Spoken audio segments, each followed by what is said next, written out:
आपको बताना है इनमें से किस प्रिंसिपल्स के तहत हम कंपैरेटिव पॉलिटिक्स में पॉलिटिकल कल्चर को समझ सकते हैं। पॉलिटिकल कल्चर यहाँ पे लिखा हुआ है एटीट्यूड्स ऑफ पीपल, तो लोगों का एटीट्यूड यानी कि पॉलिटिकल कल्चर की जो डेफिनेशन है उसको हम कैसे समझ सकते हैं। तो रिकर्ट स्ट्रेटेजिक प्रिंसिपल है, converse principle, Robinson principle, Gallagher least square index, Rae's fractionalism index. कभी नहीं सुना होगा आपने, शायद सुना भी है तो अच्छी बात है। तो इसका जो करेक्ट आंसर है वो क्या है, option number 1 B and C. Converse principle और रॉबिन्सन प्रिंसिपल ये पॉलिटिकल साइंस के ही है, कंपैरेटिव पॉलिटिक्स में हम पढ़ते हैं। तो ये दोनों प्रिंसिपल्स के तहत हम पॉलिटिकल कल्चर को समझ सकते हैं। तो एक एक करके दोनों समझ लेते हैं। कन्वर्स प्रिंसिपल और रॉबिन्सन प्रिंसिपल क्या है। There is a high correlation between different value orientation. ठीक है, अलग अलग वैल्यूज है, हमारी मेरी वैल्यू अलग है, आपकी वैल्यूज अलग है, ऐसे मान के चलो। क्या, लेकिन फिर भी कहीं ना कहीं हमारे बीच में क्या है, हाई कोरिलेशन है उन वैल्यूज के बीच में। कहीं ना कहीं ऐसा होगा कि हम थोड़ा बहुत एक दूसरे से रिलेट कर पाएंगे। सारी वैल्यूज तो अलग नहीं होंगी, दो तीन वैल्यूज ऐसी होंगी जो आपके पास भी होंगी, मेरे पास भी होंगी। और हो सकता है कि बाकी एक स्टार स्टार वाली जो मैंने बनाई है वो मेरी अलग वैल्यू है, और आपकी ये जो बॉक्स वाली है वो अलग है। लेकिन कोई दो तो एक साथ मिलती जुलती हैं, तो कोरिलेशन कुछ ना कुछ हाई कोरिलेशन होता है डिफरेंट वैल्यू ओरिएंटेशन में। और वैल्यू ओरिएंटेशन अभी हमने समझा था, कॉग्निटिव ओरिएंटेशन, इफेक्टिव, इवैल्यूएटिव, वो वाला ओरिएंटेशन की यहाँ बात हो रही है। This means that people who have similar views on one political issues are likely to have similar views on other political issues.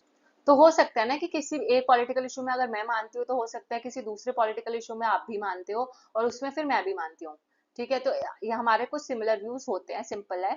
For example जैसे जो लोग डेमोक्रेसी में मानते हैं, वो हो सकता है कि वो लोग इंडिविजुअल राइट्स और लिमिटेड गवर्नमेंट में भी मानते हो।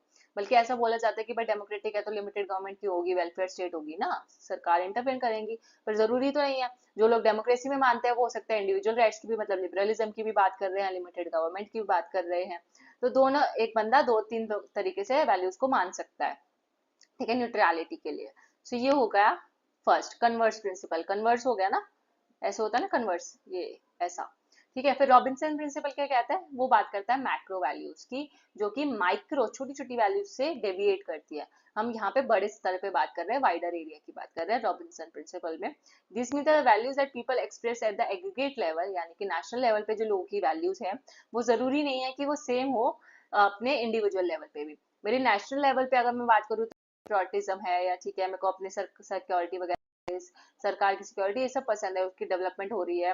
लोग, हम जैसे ओलंपिक्स था अभी, तो ओलंपिक्स में सब एक दूसरे को इतना सपोर्ट कर रहे थे, चाहे उनको नहीं जानते, फिर भी हमारे वो देश को रिप्रेजेंट कर रहे हैं। चाहे हम एक तरफ तो है कि देश में गरीबी है, अनएम्प्लॉयमेंट है, ये सब हम इसको क्रिटिसाइज कर रहे हैं, लेकिन जब ओलंपिक्स में हमारी तरफ से कोई खेलने गया तो हमने इसको इतना बढ़ावा दिया, इतना सपोर्ट किया, राइट।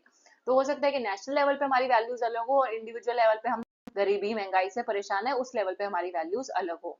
ठीक है, for example a survey find the majority of people in a country supported democracy. एक सर्वे हुआ, उसमें ये पता चला कि भाई मेजोरिटी जो लोग हैं इस कंट्री में रहने वाले, वो डेमोक्रेसी को सपोर्ट करते हैं। लेकिन जब हमने इंडिविजुअली सबसे जाके पूछा, इंडिविजुअल रिस्पोंडेंट से पूछा, तो हो सकता है वो उनकी कॉन्ट्राडिक्टरी व्यूज हो डेमोक्रेसी के खिलाफ। हो सकता है वो इंडिविजुअल राइट्स या फिर लिमिटेड गवर्नमेंट की बात कर रहे हो। तो सर्वे में तो ये आया, लेकिन इंडिविजुअल में कुछ और आया।